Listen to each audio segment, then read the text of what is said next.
Eh, Durante los últimos años hemos abordado muchos temas, tanto desde la ciencia como desde la filosofía. Hemos abordado temas de epistemología, de antropología, hemos abordado temas de física también.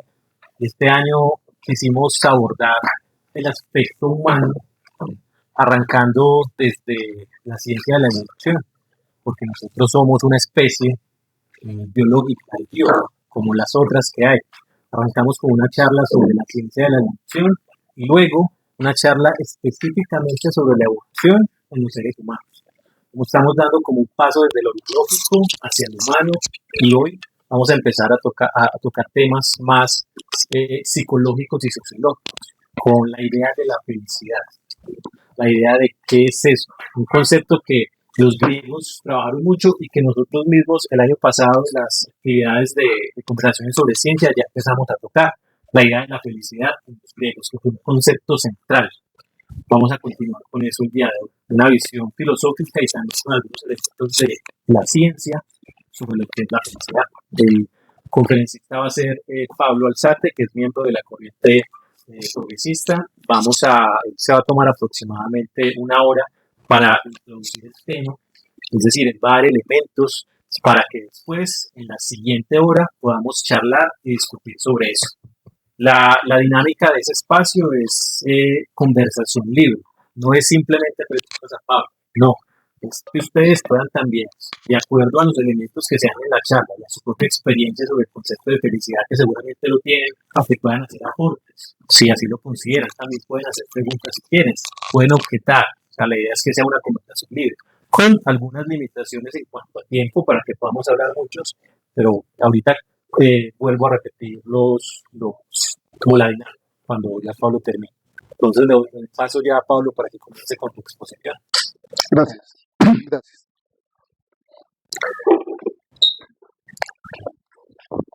El año pasado, cuando abordamos el giro antropológico en la filosofía griega, que fue en el segundo semestre, tocamos el tema de la epistemología o teoría del conocimiento.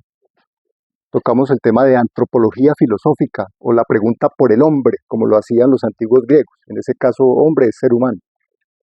Y hablamos de la ética, que también era central para la filosofía griega antigua. Esos tres temas estaban íntimamente ligados con el tema de hoy, sino que cuando los tocamos hace un año casi, o 8 meses, no hubo suficiente tiempo para profundizar en el tema de felicidad. Pero es un tema que se deriva directamente, fundamentalmente, de lo que llamamos antropología filosófica. Y antropología filosófica es que el ser humano llegó un momento en que empezó a preguntarse quién era él, quién soy yo. Porque hasta ese momento habían pasado unos 200 o 300 años en la filosofía griega, donde los filósofos se habían preguntado por el cosmos, por el devenir de las cosas, por la materia. Pero hubo un giro, y ese giro se empezó con los sofistas, como Protágoras, como Sócrates, que también era una especie de sofista, y empezó la pregunta por el ser humano, ¿quién soy yo? De ahí se deriva el tema de hoy.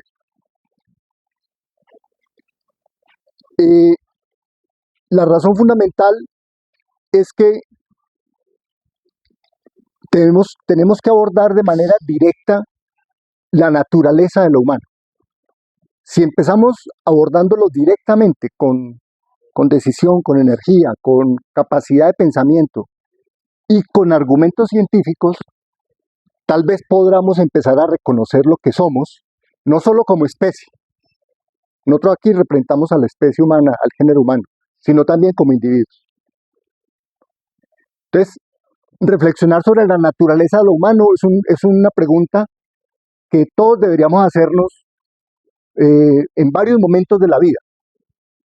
No es una pregunta para hacer solo en un momento, sino para hacerse varios momentos de la vida, por una razón muy sencilla, porque la verdad llega un momento en que cuando la vida va avanzando, no nos reconocemos en los que éramos.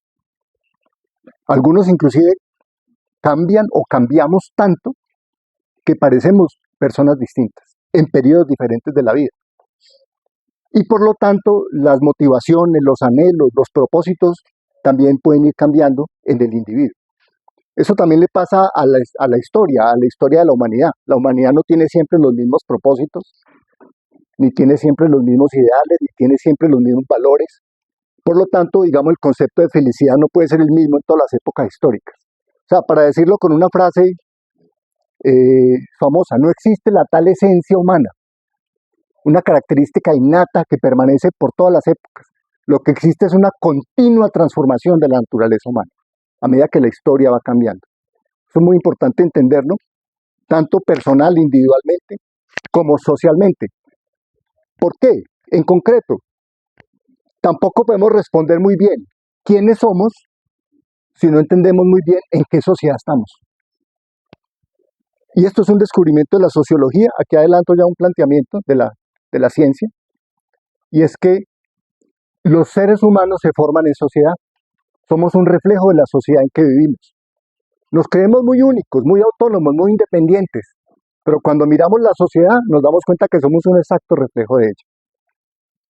Y es que todo ser humano, desde que nace hasta que muere, no hace más que estar inmerso dentro de un medio cultural que lo determina, lo domina y en cierta medida lo configura.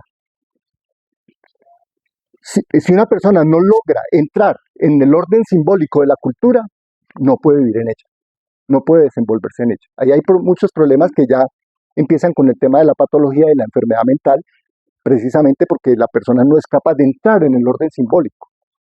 Bueno, esos fueron temas que tratamos en antropología filosófica y son fundamentales hoy para abordar el punto. Hay tres elementos que, bueno, lo que voy a plantear es la perspectiva nuestra, la perspectiva mía y fundamentalmente de lo que hemos estudiado en el equipo y en el colectivo, pero yo sé que hay toda una discusión al respecto. No pretendo decir que sea la verdad revelada, ni mucho menos porque cite algunos argumentos científicos. Y al final, pues, ustedes dirán sus opiniones y contrastarán estos puntos de vista. Nuestro punto de vista de la naturaleza humana es que la naturaleza humana tiene tres características fundamentales. Primero, somos seres materiales, somos producto de la evolución de la materia. Primer elemento fundamental. Segundo, somos contradictorios. Estamos inmersos en un medio de contradicciones y nosotros mismos somos un mar de contradicciones. Y por lo mismo de los dos anteriores, somos muy complejos. Porque cuando las contradicciones se entrelazan, de por sí una contradicción es algo complejo. Pero si tenemos muchas contradicciones en las que nos desenvolvemos, ahí tenemos el ejemplo perfecto de la complejidad. Entonces, agarrar esos tres elementos de la naturaleza humana son vitales para nosotros identificarnos con lo que somos y actuar en consecuencia. Por ejemplo, si guardamos esperanzas que habría tal vez fuerzas sobrenaturales,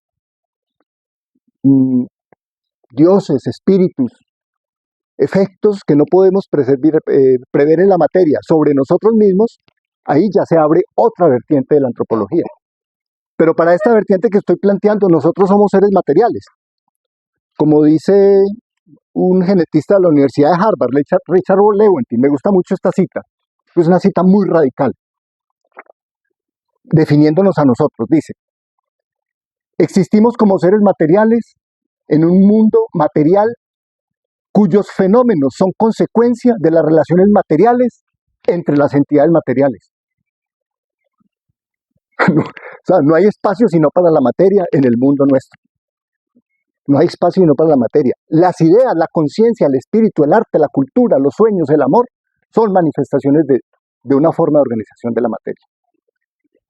Es más, en concreto, están en el cerebro de cada uno de nosotros. Son descargas electroquímicas, son neurotransmisores, son niveles de dopamina, endorfinas, cafeína, acetilcolina, como ha podido descubrir la fisiología médica en los últimos 50 años, más o menos.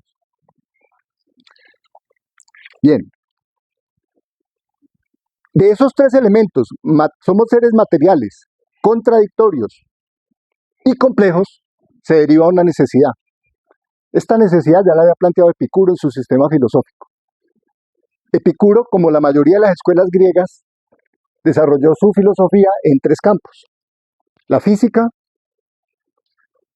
la epistemología y la ética. Son los tres cuerpos de la filosofía epicúrea.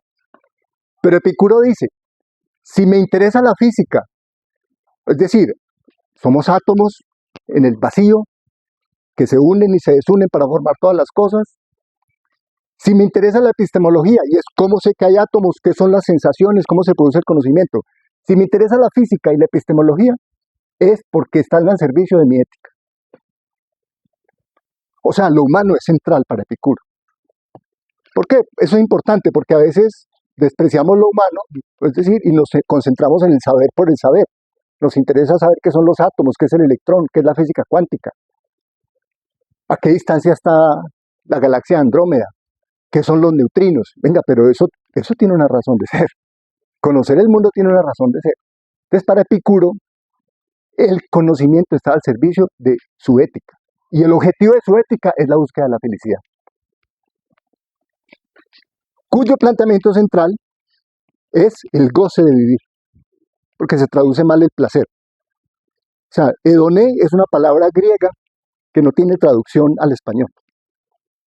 Entonces, la iglesia y los idealistas la han traducido como placer. Pero placer suena a algo muy carnal, algo muy primario, ¿cierto? Algo muy, que ahorita vamos a ver si eso es importante o no. Realmente la filosofía de Epicuro es, el objetivo de la vida es el goce de vivir. O como dirían ahora en los últimos tiempos en los pueblos indígenas, el Abya Yala, el buen vivir. Entonces, el conocimiento científico es fundamental en estos tres campos. En por qué somos seres materiales, cuáles son las contradicciones que nos dominan y en qué consiste la complejidad. Para eso es que conocemos. Yo estoy de acuerdo con esa filosofía. El conocimiento nos debe servir para alumbrar nuestra conducta. O sea, si entendemos el mundo, tal vez podamos estar más cerca de encontrar la felicidad.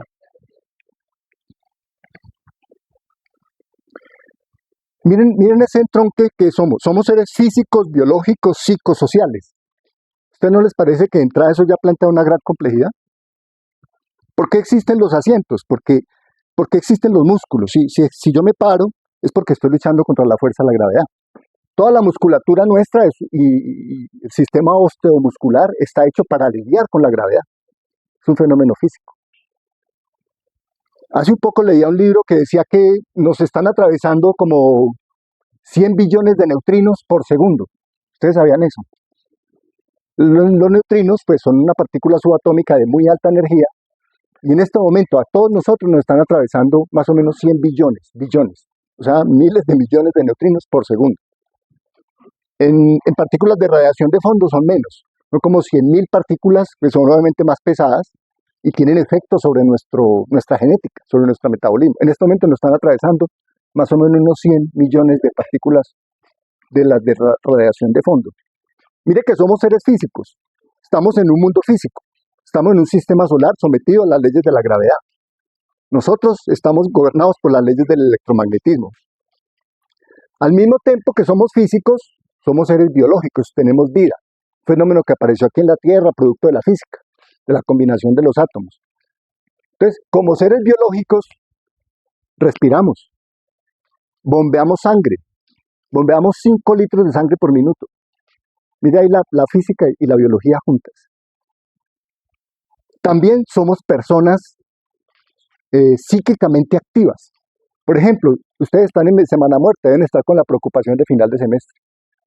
De pronto están aquí y diciendo, uy, tengo que irme a estudiar porque voy a perder el semestre. Mis preocupaciones, mis anhelos, mis sueños. Aquí están todos ustedes con esos sentimientos que son de su vida psíquica. Pero esto es un evento social y en cierta medida es un evento político. ¿Por qué es un evento político? Y social y científico, porque aquí estamos debatiendo ideas. La corriente abre el discurso para que se debata, para que choquen las ideas, no para que haya diálogo de ideas simplemente, o conciliación de ideas, es para que las ideas choquen, a ver si de pronto aflora la verdad, aunque provisional. Entonces, miren la complejidad de lo humano, somos seres físico, bio, psicosociales. Y cada que nos paramos y vamos a alguna parte, vamos con esos 4 mundos en nosotros. Están sintetizados en una totalidad concreta en cada uno de nosotros. Y De pronto no reflexionamos en eso y no nos damos cuenta, pero así es. Bueno, ¿cómo definiríamos nosotros la felicidad? Miren, vamos a empezar apostando duro, porque cuando uno da una definición, se compromete. Si uno es indefinido, ¿ese qué será? ¿Será de izquierda, será de derecha, será de centro? No se ha definido. Si uno sienta una definición, ya está diciendo quién es. Para mí la felicidad es enfrentar las contradicciones de la vida humana y resolverlas según el conocimiento que uno tenga. Todos tenemos contradicciones, gústenos o no nos guste. Estamos inmersos en un mar de contradicciones. Cuando yo hablo de contradicciones me refiero a aspectos, lucha de contrarios, opuestos, que están luchando, conformando una unidad. Por ejemplo, la contradicción que tenemos con la naturaleza. Nosotros somos un producto de la naturaleza, pero también estamos en contradicción con la naturaleza. Los ciclos de la naturaleza nos afectan y nosotros alteramos los ciclos de la naturaleza. El planeta en este momento está enfrentando una debacle ambiental, producto de 4 grandes crisis: contaminación, calentamiento global, pérdida de la biodiversidad y arrasamiento de los ecosistemas. Resulta que eso es lo que permite que la vida se sustente en la Tierra. Si seguimos a este ritmo, vamos a amenazar la subsistencia de la vida en la Tierra. Eso es una contradicción. Entonces, miren esa primera contradicción. Otra contradicción: todos somos parte de una sociedad y en esa sociedad hay conflicto. ¿Quieren una sociedad más conflictiva que la colombiana? Difícil. Y todos somos parte de ella. Nacemos en una clase social con un género determinado. Ese género nos determina. No es lo mismo ser hombre que mujer en esta sociedad. La mujer es el lado oprimido de esta sociedad. Las mujeres sufren opresión de género por ser mujeres, nada más que por eso. Los hombres tenemos privilegios patriarcales. Esa contradicción entre los géneros está latente. Y bueno, no nos vayamos muy lejos. La contradicción del conocimiento, que es la que los trae a ustedes acá. ¿A qué vienen ustedes acá? A aprender. Otros han hecho un trabajo antes. La tarea de ustedes es agarrar ese conocimiento, ¿sabes?, y poder restarle un poco de ignorancia a la humanidad sobre un tema. Esa es la contradicción del conocimiento, entre la ignorancia y el saber. Entonces, cuando enfrentamos las contradicciones con decisión y con conocimiento, podemos alcanzar la felicidad. Ese es mi planteamiento de felicidad. Felicidad es enfrentar los problemas del día a día, todos los que implica la existencia humana, y resolverlos para poder decir, estamos inmersos en una vida. Esta vida fluye, esta vida tiene desarrollo, porque ¿qué pasa si nosotros no enfrentamos las contradicciones? Pues los procesos se estancan. Dejamos que las contradicciones se quedan quietas, no se resuelven, y eso genera frustración, eso genera pasividad, quietud. Y cuando las contradicciones no se resuelven, es algo muy similar a la muerte.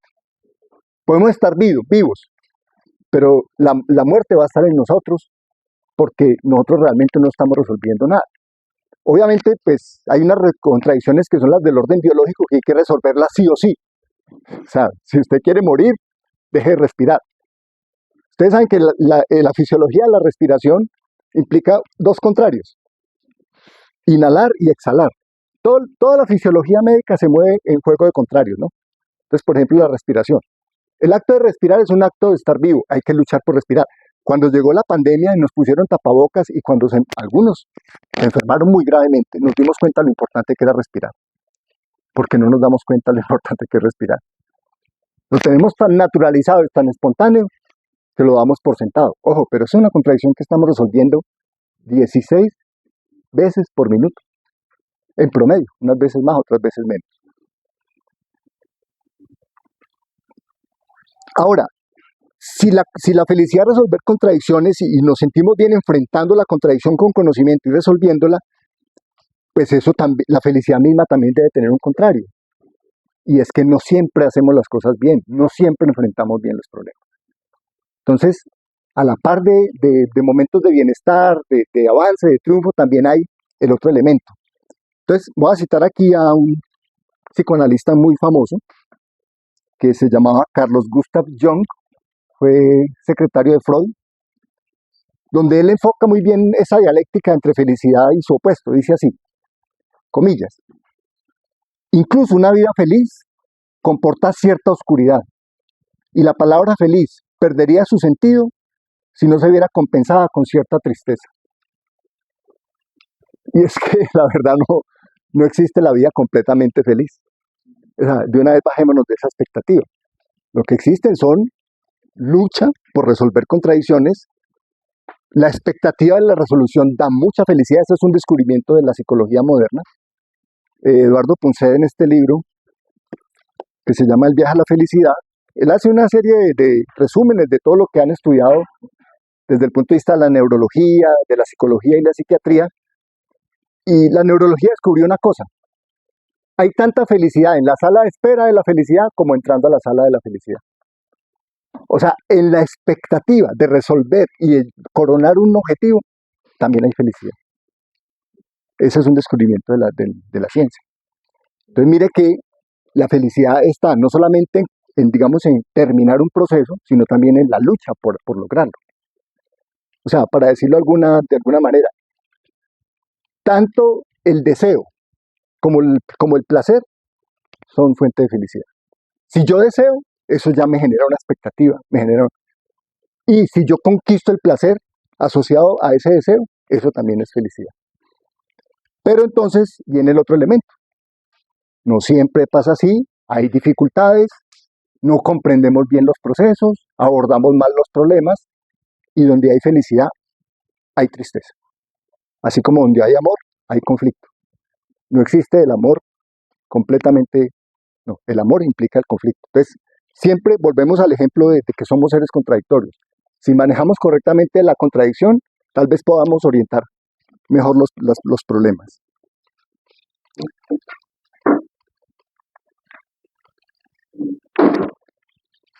Bueno, mirando la base biológica de la existencia humana, sabiendo que todo lo que somos como seres humanos está en el cerebro,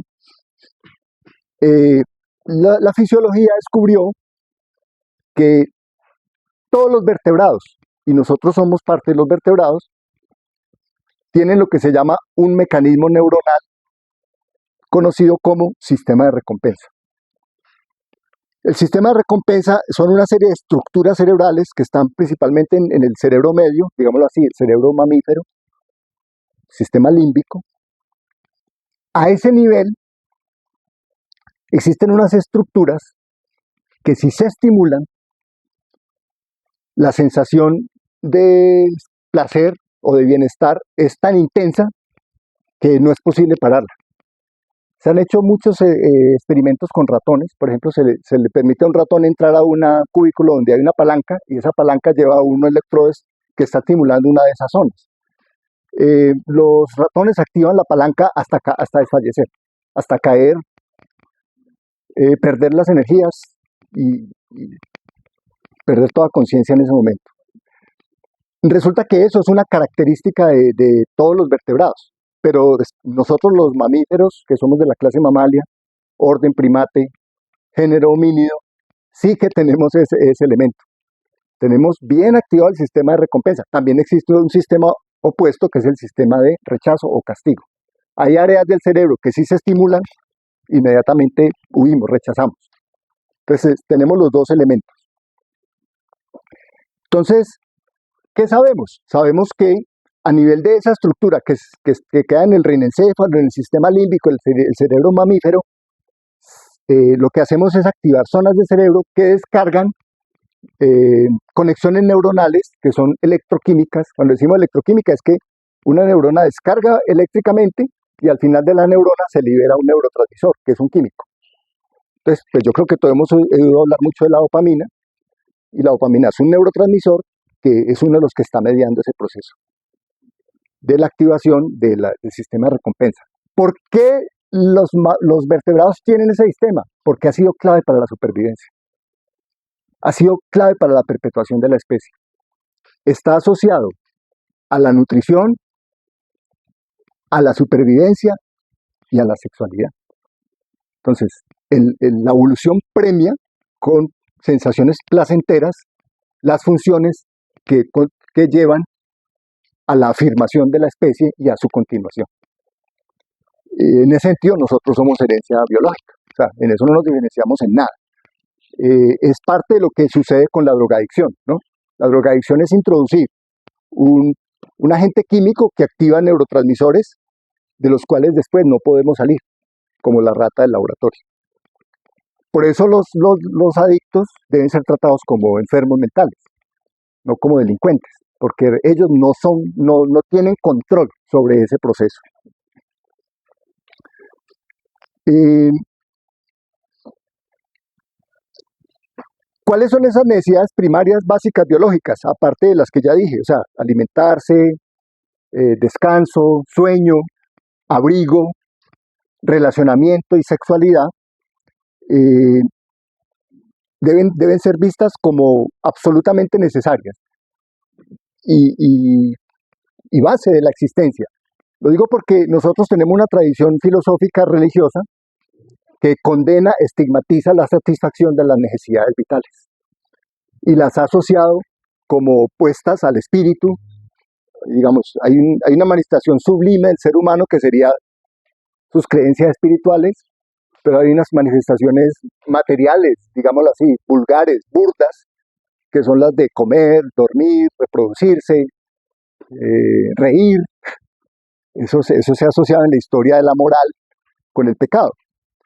Pues bien, desde la ética materialista, que es la que estoy defendiendo, estas fuentes de placer, estas necesidades fundamentales, no deben ser estigmatizadas. Son digámoslo así, tan dignas como las otras. Son de tanto estatus como cualquier otra. Y son bienvenidas. Todos sabemos lo que es tomarse un buen café. Además que es un estimulante, pero además es parte de la nutrición. Todos sabemos lo que es tener una buena conversación con un amigo. Todos sabemos lo que es tener una buena relación sexual, los que hemos tenido sexualidad. Todos sabemos lo que es dormir bien, por ejemplo, que en medicina se considera un aspecto vital, que está muy amenazado en este momento por la sociedad actual. ¿Cómo? La higiene del sueño es algo tan fundamental que es bienvenido. Entonces, esos elementos no deben juzgarse negativamente. Voy a criticar muy rápidamente 3 escuelas que estigmatizan eso, o que me parece a mí que las llevan a un nivel inferior. La primera escuela son los estoicos, el estoicismo, asociado a un filósofo que fundó la escuela que llamaba Zenón de Sitio. Zenón se paraba en la entrada de Atenas, la puerta de Atenas se llama la Estoa, y ahí viene el nombre de estoicismo.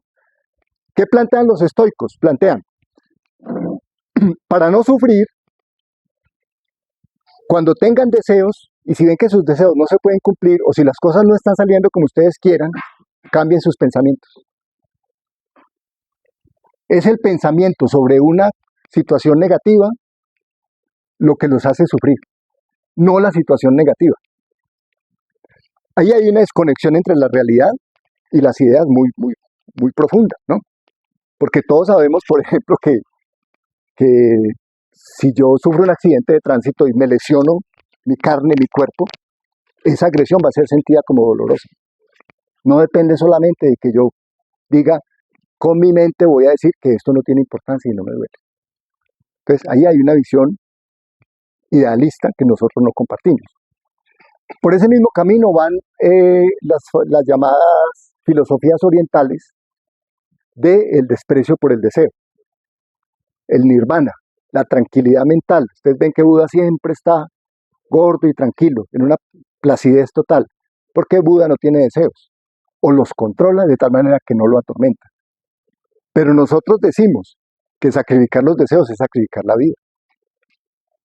La vida es satisfacer deseos. Obviamente, vamos a coger una vez a Epicuro, es una racionalización del deseo. Entonces hagamos un uso del deseo, satisfagamos las necesidades materiales, pero racionalmente. Y por último, el platonismo.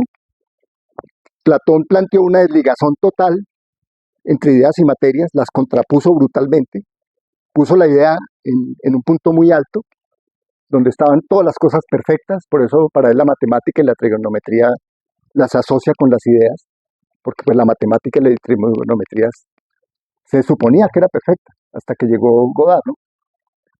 Con su teorema de incompletitud. Entonces, las ideas son perfectas, pero la materia está manchada, es sucia, es pecaminosa, está mal hecha. Siempre en las cosas reales, nunca encontrarás la esencia de algo. No importa que tú encuentres el mejor amor, el más perfecto de todos, ese amor siempre será incompleto, imperfecto.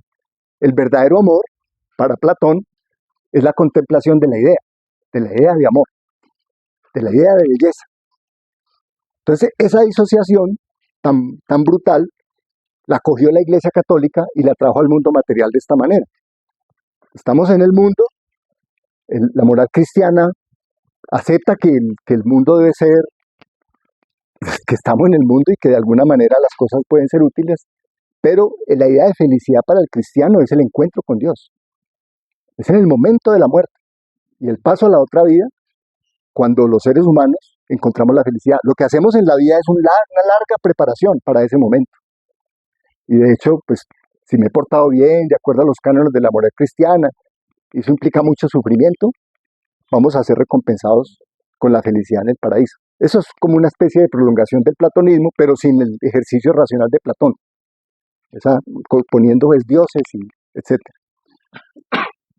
Bueno, eso con respecto a la base biológica.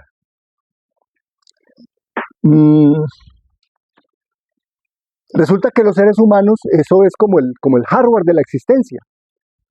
Pero ¿dónde está el software? ¿Dónde está? Corramos el software de la vida.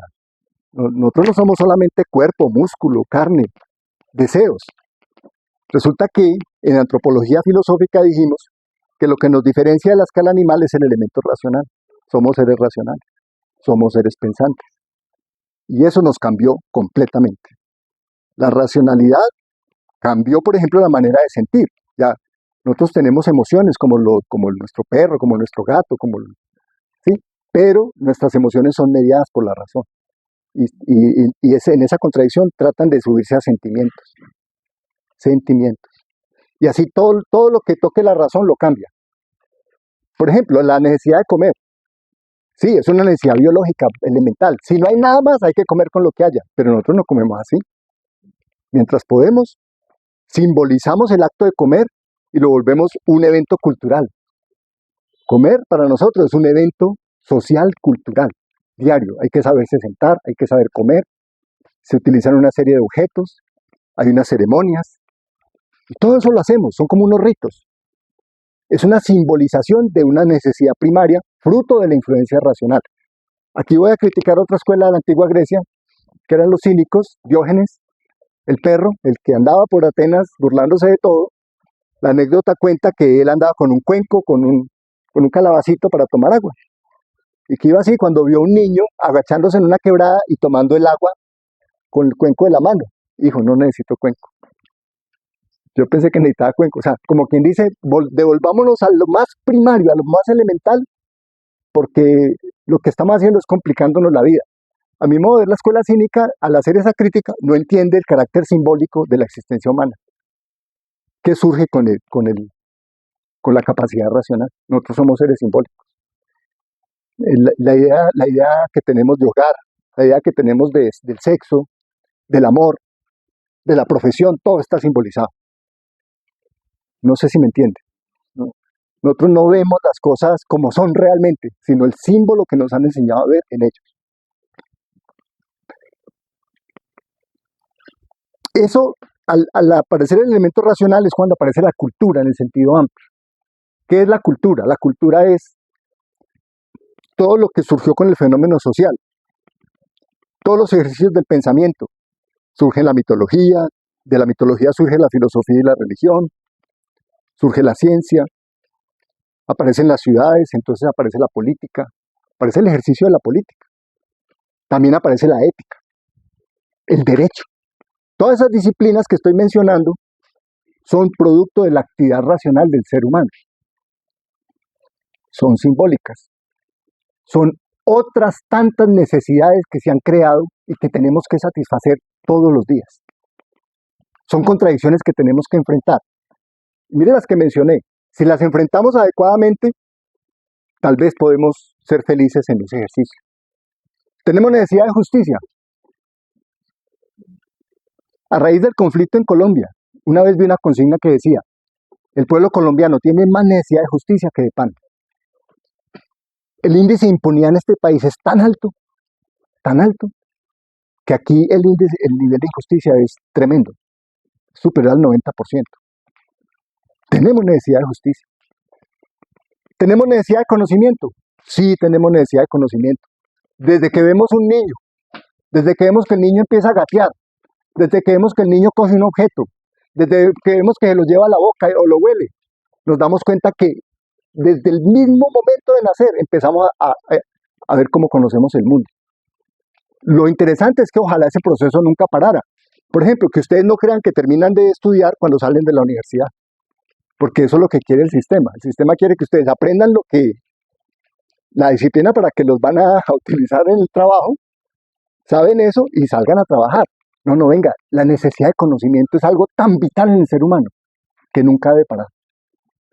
Ahora, lo anulamos porque aceptamos formarnos profesionales y profesionales en una disciplina. Pero ¿no será que tenemos muchas posibilidades de aprender en muchos campos? Obviamente hay gente más buena para unas cosas y otra para otras, no estoy negando eso. Hay gente muy buena para la matemática, hay gente muy buena para los idiomas, hay gente muy buena para la filosofía. El que encuentre su vocación ahí, no me opongo a que lo profundice. Pero saber solamente de un aspecto, como decíamos nosotros en medicina, lo decíamos de los médicos. El que solo medicina sabe, ni siquiera medicina sabe. Se vuelve un ignorante de todo y un experto en un pequeño campo. Entonces la necesidad de conocimiento es una fuente de felicidad. La exploración, la investigación, pero renunciamos a ella.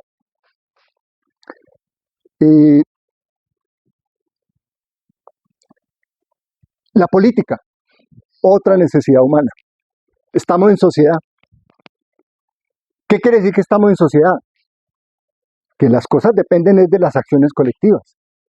Nadie me va a hacer caso a mí porque yo salga y diga, por favor, no contaminen el río Tun. Es el río tutelar, es el río de mis ancestros. Yo nací en la región del río Tun. Nadie me va a hacer caso. Hay que unirse con otros, generar una conciencia ambiental y enfrentar a las fábricas o empresas o marraneras o la industria de la cebolla en la Florida que están contaminando el río. Porque no, nadie va a hacer caso.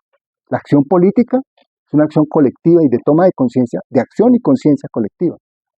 Y es un derecho de todos nosotros. Porque política no es votar por un candidato cada 4 años. Eso es ridículo.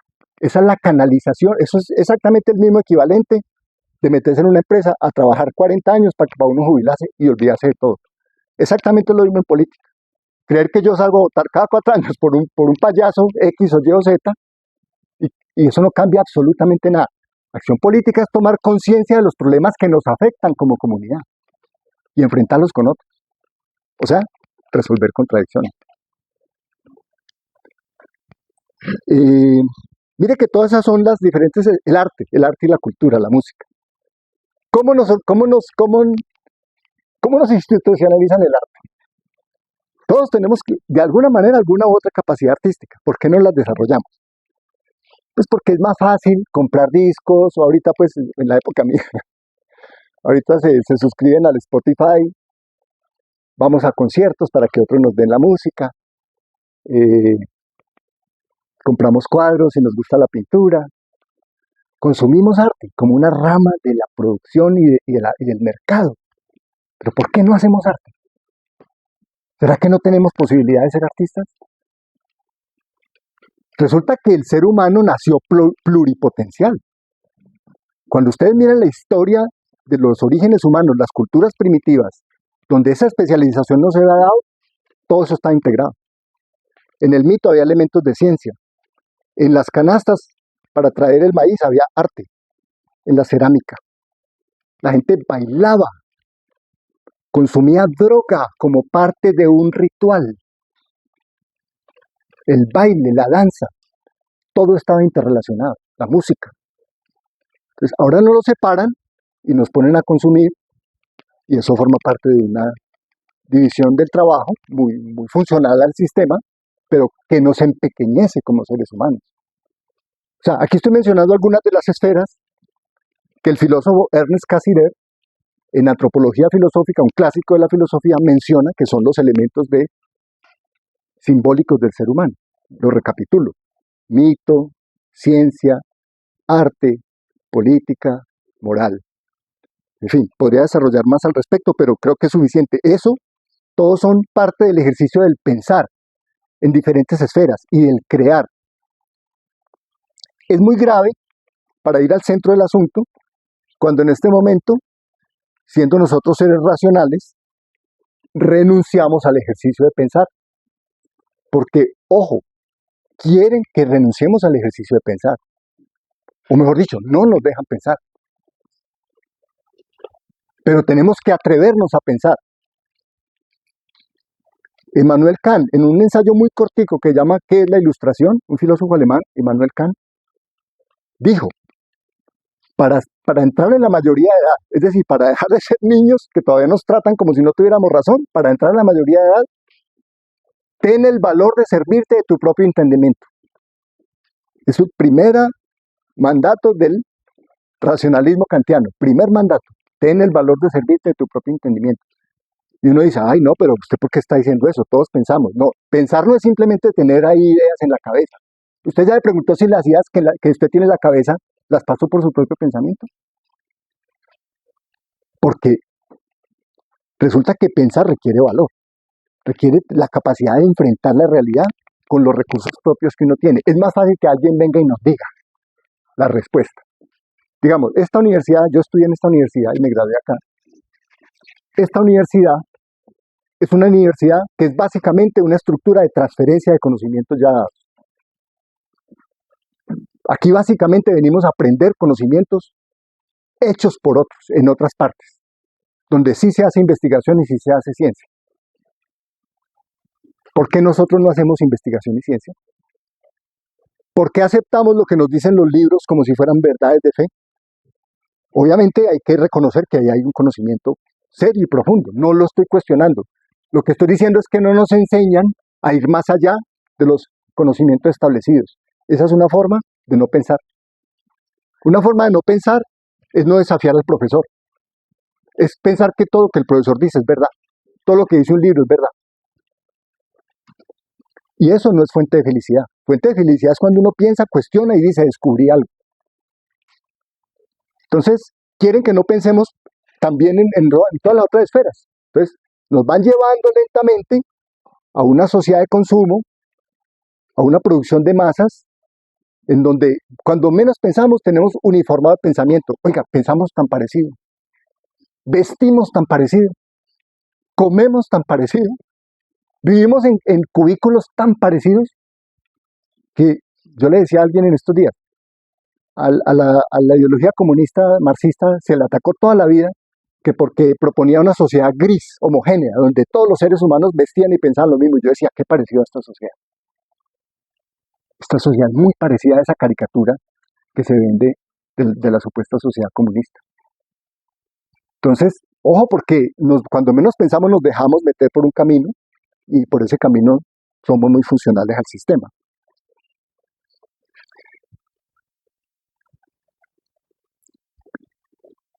Bueno, algunos elementos de la psicología con respecto a lo racional. La psicología descubrió que hay 3 bases de la felicidad: el placer, el sentido de la vida y la realización. Ya el placer, ya lo dije, hay que satisfacer unas necesidades básicas, son muy importantes. El sentido de la vida tiene que ver con la pregunta de quién soy yo. La pregunta que tenemos que, ya lo dije, tenemos que hacer en algún momento. Todos tenemos que descubrir, es una tarea que nadie puede hacer por nosotros. ¿Cuál es el propósito de nuestra vida? Y ese propósito hasta puede ser cambiante. Pero si no sabemos para dónde va, seguramente terminaremos en cualquier otra parte. Uno tiene que tener propósitos. Y eso es parte de resolver la pregunta: ¿quién soy yo? O sea, ganar una identidad. Pero una vez más, esa identidad se gana es en la vida social. La identidad se gana de uno ver cómo se comportan los otros y cómo me voy a comportar yo. Ver cómo piensan los otros, faltan 10. Y después ver cómo me voy a comportar yo. O sea, es un ejercicio crítico. Ahí se necesita un ejercicio crítico. La identidad es producto de un ejercicio crítico, porque es muy fácil seguir la corriente.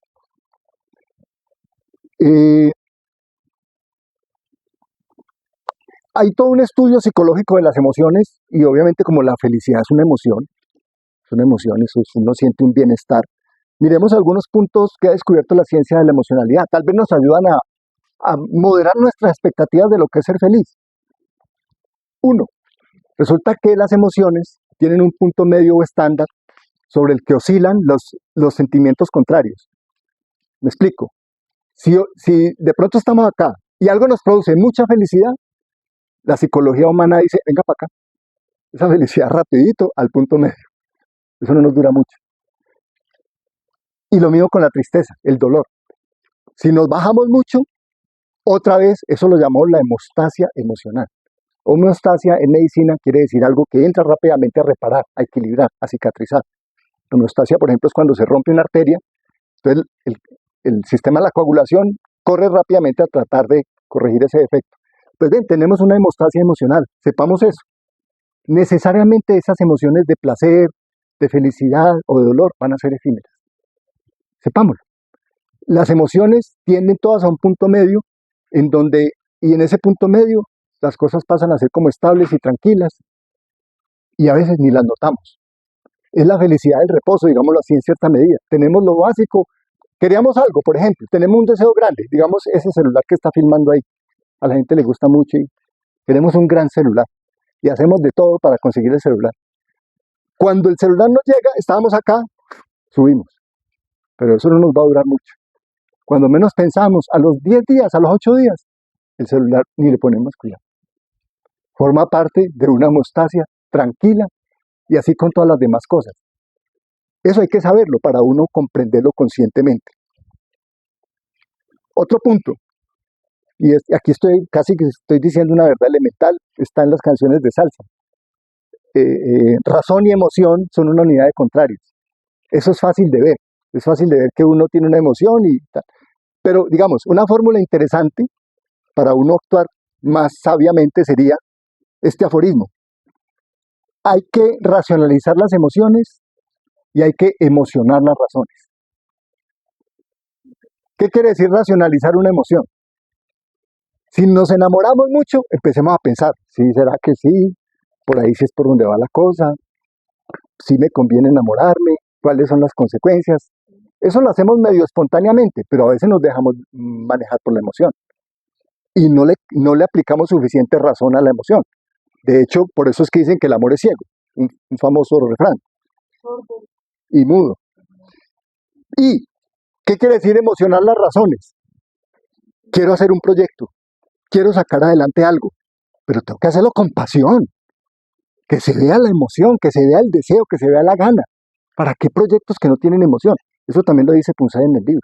La emoción debe estar al principio y al final de todo proyecto. De hecho, hay una cita de Damasio, un famoso neuropsiquiatra que está trabajando ahora en Estados Unidos. La cita de Damasio dice así, comillas, sin emociones no hay proyecto que valga. Sin emociones no hay proyecto que valga. Mire qué importante es emocionar la razón y racionalizar la emoción. Eso nos ayudaría a entender mejor esa dialéctica. Otro aspecto del asunto, las emociones frecuentemente están mezcladas. Con frecuencia somos ambivalentes, inclusive equívocos. Amamos y odiamos al mismo tiempo. Deseamos y rechazamos al mismo tiempo. El miedo y el ataque van unidos, ¿no? El miedo es la huida. El ataque es la supervivencia. Y ese juego de contrarios hay que entenderlo para manejarlo correctamente. Gozamos fuertemente del contraste y poco del promedio. Otro punto, cuando estamos emocionados, prometemos mucho. Sepamos eso para no ser inconsecuentes, para no prometer más de lo que podemos dar. Otro gran descubrimiento de la ciencia, se llama la ilusión emocional. Promesas que no cumplimos, ser más honestos. Pero lo que pasa es que uno no se da cuenta. Entonces, cuando usted está gobernado por la emoción, usted es capaz de decir muchas cosas. Y cuando baja la emoción, todo lo que dijo, ¿dónde quedó?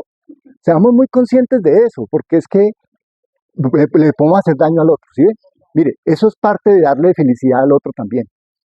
A veces prometemos más y que no podemos cumplir, entonces generamos infelicidad. Alguien me dijo alguna vez, usted promete lo que no cumple. Yo prefiero ese aforismo, promete lo que no cumple. ¿Qué dije yo?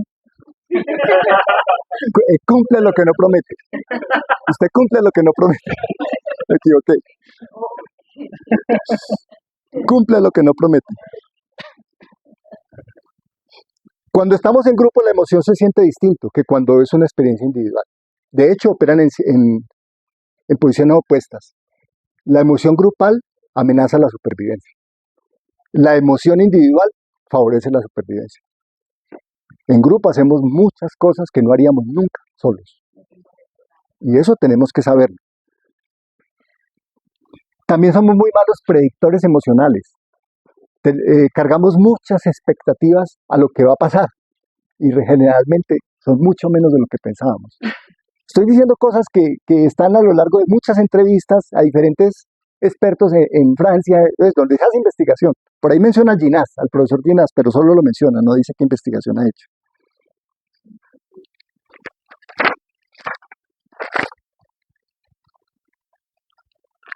Bueno, y me quedan por ahí 5 minutos para hablar de lo social. Nada más y nada menos. Bueno, ya había dicho que el ser humano se forma socialmente. Somos hijos de una sociedad, somos hijos de una época. Dime en qué época vives y te diré quién eres. O al revés, dime quién eres y te diré en qué época, y te diré en qué época histórica viviste. O sea, eso es inseparable. Pero el aspecto más importante aquí de lo de la felicidad con respecto a esa dialéctica individuo-sociedad es que nadie se realiza solo. Y realizarse es parte fundamental. 10. Bueno, 10 minutos. Es parte fundamental de lo que dije desde el principio, que es felicidad. ¿Qué es realizarse? Superar contradicciones, alcanzar metas, desarrollar potencialidades. Entonces, el ser humano solo se desarrolla en sociedad, porque nadie se desarrolla para sí mismo. Siempre estamos desplegando nuestras capacidades para otros. Un filósofo como Hegel, alemán, Jorge Federico Hegel, desarrolló su famosa teoría del reconocimiento. Y la teoría del reconocimiento es que el ser humano es anhelante de ser reconocido. Y eso está bien. Eso no debe ser estigmatizado. Todos queremos reconocimiento. Ahora, no para vanagloriarnos, no para aprovecharnos, no para ufanarnos, sino para sentirnos parte de una sociedad en la que convivimos. Entonces, esa realización social es muy importante en el ideal de felicidad. ¿Qué pasa si las condiciones sociales no permiten mucho la realización de los seres humanos? ¿Qué pasa si para realizarnos tenemos que hacerlo en sociedad, pero la sociedad no ayuda? Es tenaz, porque es una crítica de fondo a esta sociedad. Resulta que si el trabajo humano es lo que nos tiene aquí, porque eso es lo que nos tiene aquí, el trabajo ha hecho al ser humano. Nosotros hacemos trabajo, pero al hacer trabajo nos volvemos humanos. Y eso ha sido en un proceso de más o menos 2 millones de años, 2 millones y medio de años. Si el trabajo ha configurado lo que somos como humanos, ¿qué pasa si las condiciones sociales actuales no permiten que el trabajo sea algo creativo, lúdico, imaginativo, gratificante, como es para la inmensa mayoría de la gente? Porque, no sé, pues todos ustedes todavía no han salido mucho al campo laboral, pero lo han podido ver en sus padres y en sus hermanos y amigos. ¿Ustedes no ven que la mayoría de la gente no le gusta ir a trabajar? Y menos los lunes. Yo le diría, si a la gente le diéramos la opción de no ir a trabajar, si fuera libre de no ir a trabajar, ¿la gente iría? No creo. ¿Por qué? Porque el trabajo perdió su esencia en esta sociedad. ¿Qué es perder su esencia? Voy a poner una metáfora muy sencilla. Es como usted ver un huevo y usted lo va a ver y está coco por dentro. ¿Para qué sirve la cáscara de un huevo sin la yema y sin la clara? ¿Para qué sirve? Eso es lo que está pasando actualmente. El trabajo ha sido vaciado de su esencia. ¿Por qué ha sido vaciado de su esencia? Porque se convirtió en un instrumento para la creación de valor y ese valor es acumulado para otros. Nosotros solamente somos instrumentos de la acumulación de valor de otros. Cuando entramos en ese proceso, Lo que el sistema nos propone, perdón, lo que el sistema nos propone es un pacto fáustico. Cuando se habla de pacto fáustico nos referimos al Fausto de Wolfgang Goethe. Goethe tiene un personaje ahí que es el profesor Fausto que hace un pacto con el diablo. Eso es lo que llaman un pacto fáustico. Pacto con el diablo es un pacto muy duro, ¿no? Un pacto donde uno está comprometiendo algo muy esencial. ¿Qué es? Yo le entrego mi vida al trabajo. ¿Por qué mi vida? Mi tiempo vital, mis esfuerzos, mi jornada más importante, mis años mejores. ¿Y qué me devuelve el trabajo? Me devuelve un salario con el que satisfacer unas necesidades en la sociedad de consumo, y si me va bien de pronto una jubilación, de pronto, cuando ya estoy cerca de morir. La triste realidad, muchachos, ustedes están muy jóvenes, es que se nos va la vida en un trabajo alienante, en un trabajo que no nos aporta, y llegamos a la vejez cuando ya es poco lo que hay para hacer. Piensen eso porque ustedes van para allá. Lo más berraco es que no hay salida individual. O sea, sí la podría haber, en la medida en que, si ustedes han respondido correctamente quiénes son y qué desean, qué vocación, qué destino buscan para su vida, tal vez pudieran abrirse un pequeño espacio. Por ejemplo, los artistas a veces lo logran hacer. No, yo me voy a dedicar solo a la pintura porque yo lo que quiero es pintar. Ojo, pero ¿cómo va a sobrevivir? Me voy a dedicar a la música porque me encanta la música y yo... Listo, pero para entrar a la música tiene que entrar a la industria musical. Y cuando entra a la industria musical se le va a venir abajo todo lo que usted quiere decir imaginativa y creativamente. Porque hay que ver cómo aplasta la industria musical la creatividad de los músicos. Cómo los ponen a cantar lo que la industria quiere. Y así en todas las esferas. Entonces, sí, de pronto es posible que algunos se dediquen a la ciencia, a la investigación, otros al arte, a la cultura, otros al bien social, por ejemplo, periodistas sin fronteras, médicos sin fronteras, abogados al servicio de la gente. Sí, eso es posible, pero son la minoría. La inmensa mayoría de la gente seguiremos encadenadas a ese tipo de trabajo que no permite el despliegue y el desarrollo de las capacidades humanas. En fin, eso lleva pues a toda otra serie de fenómenos. Lentamente, como aceptamos ese pacto fáustico, lentamente nos van tratando como números, vamos dejando de ser personas, somos perfectamente intercambiables, perfectamente. Si falta alguien, sale y entra el otro, ya sea porque se cortó una mano en un accidente de trabajo, ya sea porque no aceptó las condiciones. Hay un tango popular muy famoso que dice, si le gusta bien y si no se va. Tango famoso. Pepe Aguirre, ¿cómo se llama el tango? Jornalero. Jornalero. Si le gusta bien y si no se va. Entonces, en últimas, terminamos siendo números en una planilla. Y así nos trata el sistema, como números. Llega un momento en que si no nos damos cuenta y no construimos relaciones humanas alrededor de nosotros, nos quedamos solos. Cuando nos quedamos solos y vacíos, porque no tenemos un proyecto propio, porque no estamos desarrollando nuestra propia vida, a veces inclusive la gente se vuelve adicta a la empresa. Y la empresa no son los objetivos de él. Lo que estamos abandonando es el campo de cultivo para la depresión. O la enfermedad creciente, pues, la depresión. Una enfermedad que está subiendo, como la obesidad, como la diabetes, en el índice de enfermedad mundial, la más peligrosa y de más rápido crecimiento en las últimas décadas. Y ojo, yo diría aquí, casi que estoy terminando, ¿cuál es el contrario de la felicidad? Respóndame alguien. ¿Cuál es el contrario de la felicidad? El aburrimiento, la tristeza. Pero mira que, listo, uno podría decir sí, está bien, pero hay uno peor de la felicidad. Porque por lo menos cuando uno está aburrido o cuando uno está triste, todavía puede hacer cosas. La depresión es la ausencia de todo. No deseo nada, no quiero nada, no me quiero levantar de la cama. No estoy ni triste ni aburrido, no tengo sueño, no voy a hacer nada. La depresión tiene ese problema, que es casi que la muerte de todos los sentimientos, es la inactividad plena física y mental. Y es muy grave. Muerte en vida, muerte en vida. Yo por ahí tenía un poema, voy a ver si lo encuentro rápido, un poema famoso, un soneto, Eh, y termino con esto. Un soneto de Antonio Muñoz Feijóo. Voy a leer solamente una estrofa. Dice, y esto, piensa en este poema en relación a esas personas que ya han perdido todo sentido de vivir, fruto de su despersonalización.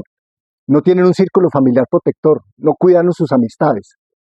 Porque hay un estudio que lo hizo en la Universidad de Harvard, lo empezó en 1938. Es el estudio más largo de la historia en términos sociales. Ellos se ufanan de que dentro de las personas que inicialmente fueron seleccionadas para la muestra, por ejemplo, estaba el presidente John F. Kennedy. Fue uno de los que estuvo dentro de la muestra del estudio. Ese estudio lleva 90 años. Y es un estudio que mide a largo plazo vida prolongada, quienes han vivido más y vidas más plenas. Entonces, tiene unos estándares. ¿Quién ha vivido más tiempo y quién vivió vidas más plenas? Y la relación es directa entre vida más larga y plena y relaciones humanas. Si las relaciones humanas son de calidad y han acompañado a la persona más tiempo que otros, usted vive más y es más feliz. No es el ingreso, no es si usted tiene un cuerpo bonito o fuerte o bello, o sea, la genética, no es el éxito, son el círculo protector humano que está al lado de nosotros para apoyarnos y protegernos en los momentos difíciles. Aquí toca traer otra vez a Epicuro, porque Epicuro dijo, de todos los bienes que nos ha dado la vida, por encima de todos, el máximo es el disfrute de la amistad. El disfrute de la amistad. El disfrute de la amistad. Epicuro es un abierto defensor de la amistad. Tiene muchas reservas con el amor, porque el amor es complicado. Y quiero decirlo, hoy aquí no traje el libro. La charla sobre el amor es otra, de cuerpo propio. Tal vez la pudiéramos hacer el próximo semestre, que serían las claves del amor a la luz de la ciencia. Muy parecida a esta de la felicidad. Pero ojo, el amor es un animal peligroso. Es muy bueno, es espectacular y genera lo que decíamos, unos contrastes de felicidad impresionantes, pero tiene sus problemas. ¿Por qué? Básicamente porque compromete la autonomía de la persona. Usted deposita en otro su felicidad y pierde la capacidad de controlar. No estoy diciendo que no se enamore, no, estoy diciendo que hay que mirar el amor con mucho cuidado. Entonces, termino con esto de la despersonalización, a que nos lleva esta sociedad con este soneto. No son muertos los que en dulce calma la paz disfrutan de su tumba fría. Muertos son los que tienen muerta el alma y sin embargo viven todavía. Dejémoslo ahí.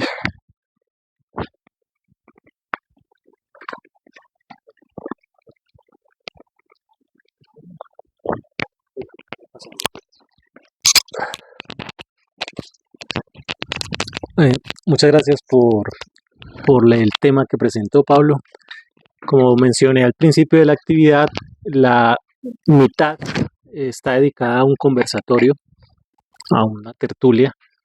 La dinámica es que yo voy a actuar de moderador, voy a estar pendiente de quien pide la palabra y espero que hablen, que hagan su intervención entre 3 y 5 minutos para que podamos hablar muchos. No es simplemente preguntas, es también intervenciones, opiniones, lo que quieran decir, obviamente relacionado ojalá con el tema y con la discusión que se vaya dando. Entonces, demos inicio. Quienes quieran hablar, simplemente levanten la palabra y yo voy a estar pendiente para entregarla.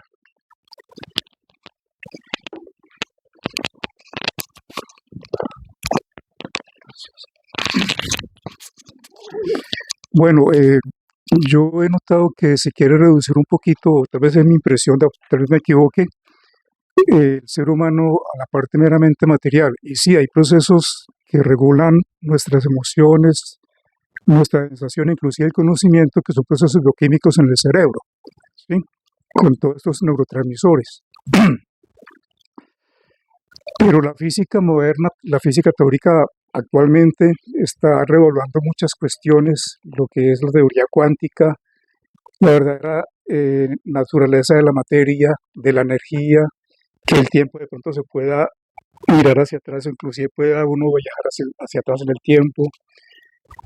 Y también en toda esta discusión de la teoría física, de pronto se ha metido por ahí como solayadamente el tema de la conciencia, ¿qué es la conciencia realmente? Y también se preguntó una la voluntad de dónde sale, de dónde proviene. No sé si es que tenemos de pronto algo que es etéreo, que no solamente somos materiales, hay algo que de pronto trasciende más allá. Esa sería mi inquietud.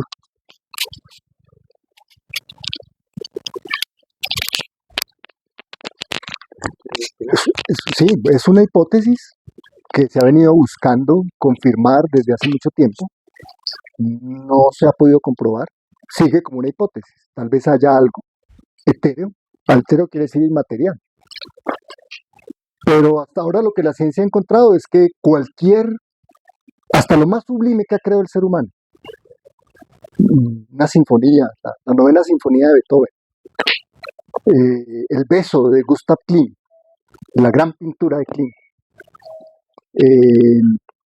la danza del teatro Bolshoi, una cumbia de los gaiteros de San Jacinto, Palenque. Cosas muy hermosas, muy sublimes. Son materiales. No materiales en el sentido de átomos, moléculas a nivel del mundo inorgánico, ¿no? Por ejemplo, la música. La música es energía que brota de instrumentos físicos. Si usted pulsa una cuerda, obviamente componer implica un ejercicio de creación en la mente. No sale simplemente por tener una guitarra. Pero ¿de dónde saca el músico su inspiración o el pintor para hacer una gran obra? Lo saca de escuchar sonidos, lo saca de ver imágenes, lo saca de sus vivencias, de esa interacción mente-mundo que no podemos soslayar, nunca podemos cortar. No podemos rebajar el producto de la mente a simples objetos materiales comunes. No, por supuesto. Las ideas son otra forma de organización, pero son materia. Entonces, hasta ahora lo que la ciencia ha descubierto es eso. Tal vez más adelante se pueda comprobar la hipótesis que usted plantea. Queda como hipótesis. En la ciencia no aceptamos como verdades lo que no cuenta con evidencias. Puede ser es una hipótesis que se ha venido planteando.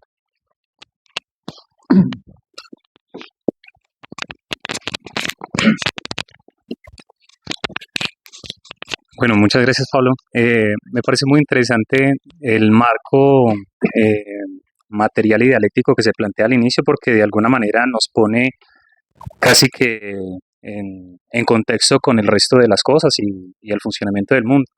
Estaba pensando cuando mencionaba precisamente el hecho de esas condiciones materiales que conllevan a la felicidad, que uno podría preguntarse, bueno, bajo las mismas situaciones materiales hay diferentes perspectivas de la felicidad dentro de cada persona y puede ver uno situaciones o casos que se han registrado de personas bajo cierta opresión en Auschwitz, por ejemplo, o sin ir tan lejos, acá en Colombia con tanta desigualdad que hay, usted puede ver barrios donde se puede vivir o como dice la canción de Negro José bailando candombe cuando las penas le sobran, ¿cierto? Pero de alguna manera, digamos, es mi opinión, pero igual quería escuchar la suya dentro de ese mismo marco que planteó desde el inicio, cómo se puede de alguna manera vivir o convivir con el hecho de que en esa contradicción que somos individuo y sociedad, estemos ante una sociedad desigual o opresiva y que de alguna manera yo pueda establecer una felicidad interna porque pues también tenemos de alguna forma, digamos, la idea de que hacer la vaina vivible, así sea que estemos en una situación de opresión. Entonces lo menciono precisamente porque siento que en muchos casos, ojalá y todos pudiéramos desarrollar nuestras habilidades, nuestros talentos de la manera que quisiéramos, pero en muchos casos es muy difícil. Entonces, ¿cómo hacer más llevadero el asunto?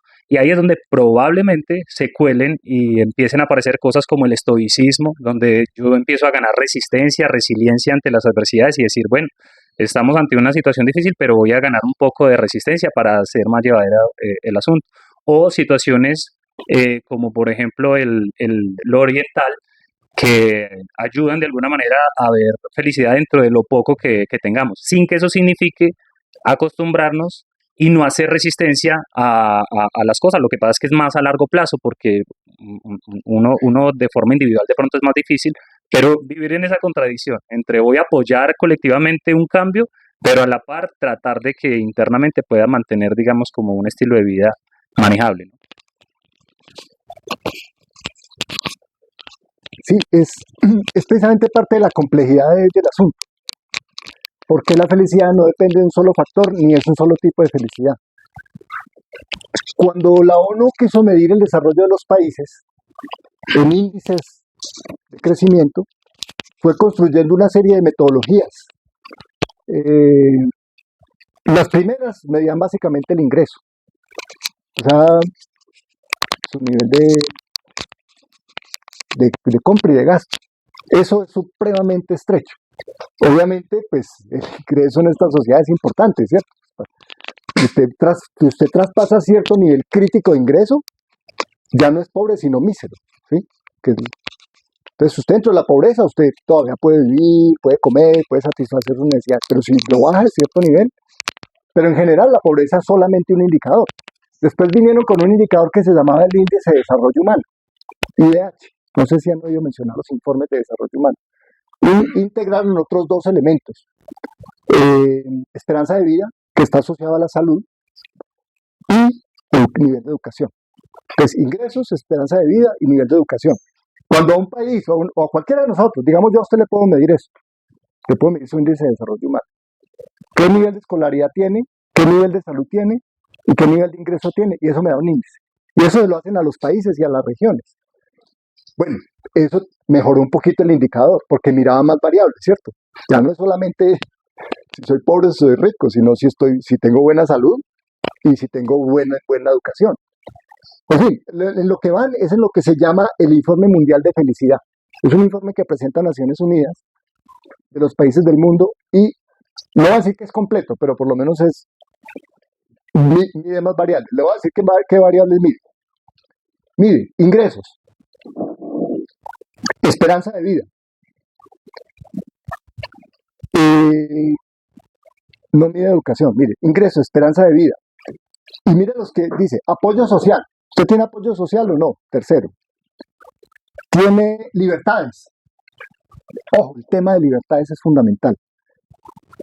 Hacen acciones altruistas, como en los términos de ellos, donar dinero, regalar trabajo, ir a acciones de beneficencia. Y confianza institucional.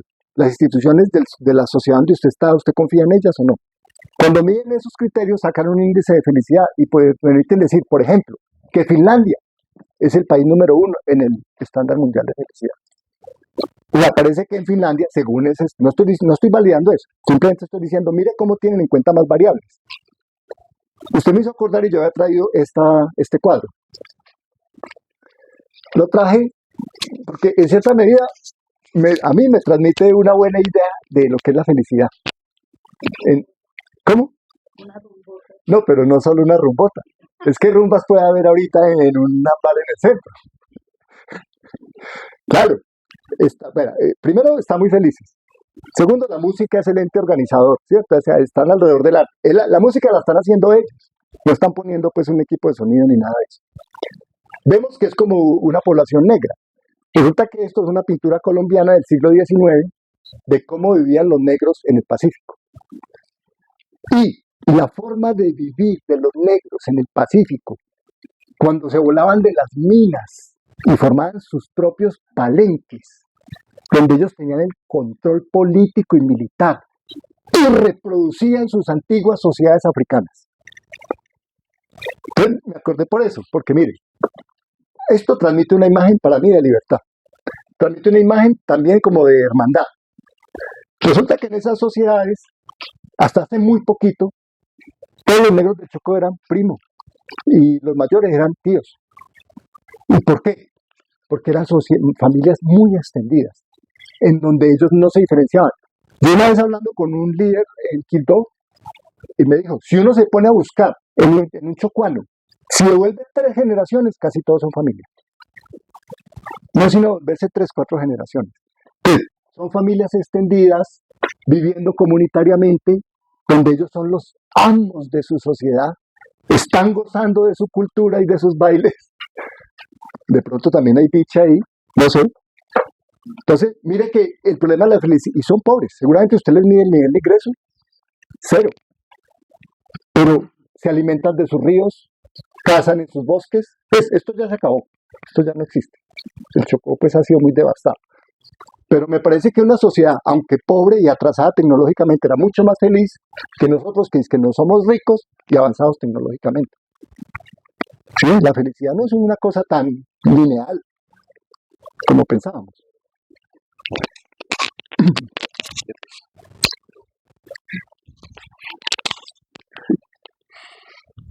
Pensando en lo que usted decía de un propósito de conocernos y saber quién soy y qué quiero, y de ahí determinar un propósito por el cual voy a luchar y resolver las contradicciones que se van presentando en torno a trabajar, porque a trabajar por ese propósito que propongo para mi vida.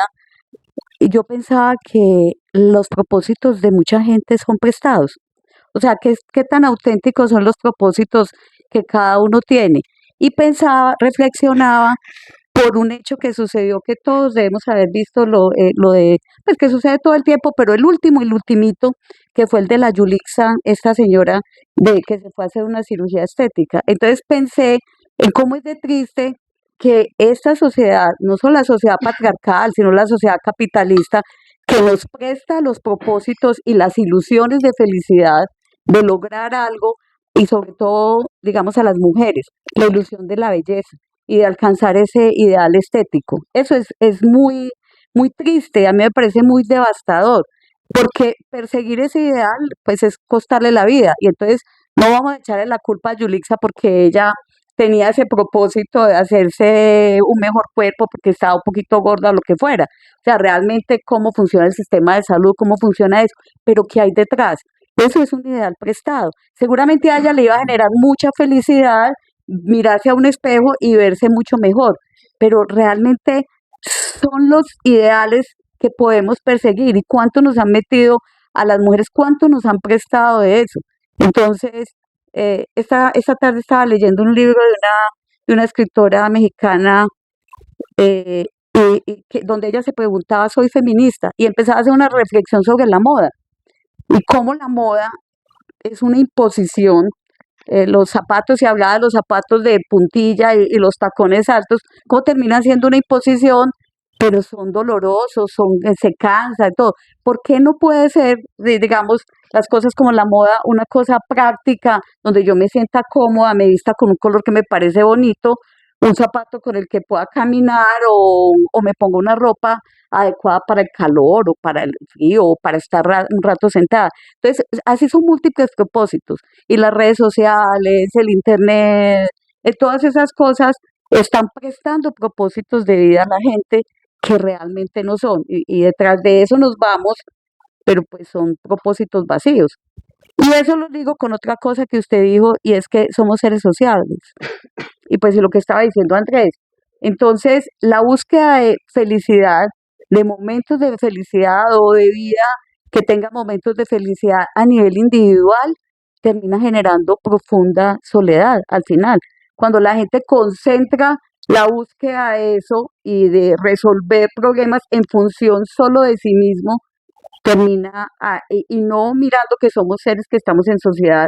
Y de alguna manera, pues hay muchos círculos sociales, pueden ser un grupo de amigos, puede ser familia, puede ser organizaciones barriales, puede ser, bueno, hay muchas cosas por las cuales estar en sociedad y hacer grupo y como compaginar, digamos, esos luchas individuales o esos intereses individuales, compaginarlos con la sociedad en función de cambios o de transformaciones en la sociedad. Eso nos podría hacer un poco más felices. O sea, tener unas vidas con unos propósitos diferentes y no esos que nos están imponiendo de diferentes maneras. Un comentario muy corto. De hecho, en el caso de Yulisa, por ejemplo, se ve muy bien la instrumentalización de la belleza femenina en aras de una rama de la industria que genera ganancias. pero no por el camino de confrontar el sistema que la tiene así. O sea, las mujeres y no todos deberíamos tener buena salud, deberíamos saber qué estamos comiendo bien, estamos haciendo ejercicio. Nuestro trabajo nos exige, es un trabajo, nos sentamos a ver televisión 3 horas y a comer papitas fritas, que es como está muy montada mucha gente, ¿cierto? Entonces, las enfermedades son inevitables, la diabetes es inevitable, la gordura es inevitable.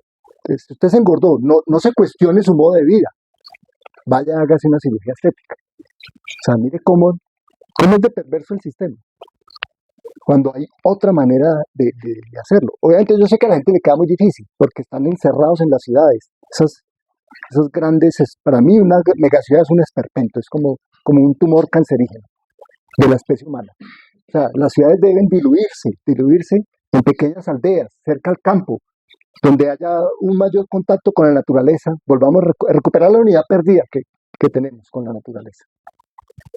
Santiago quería hablar.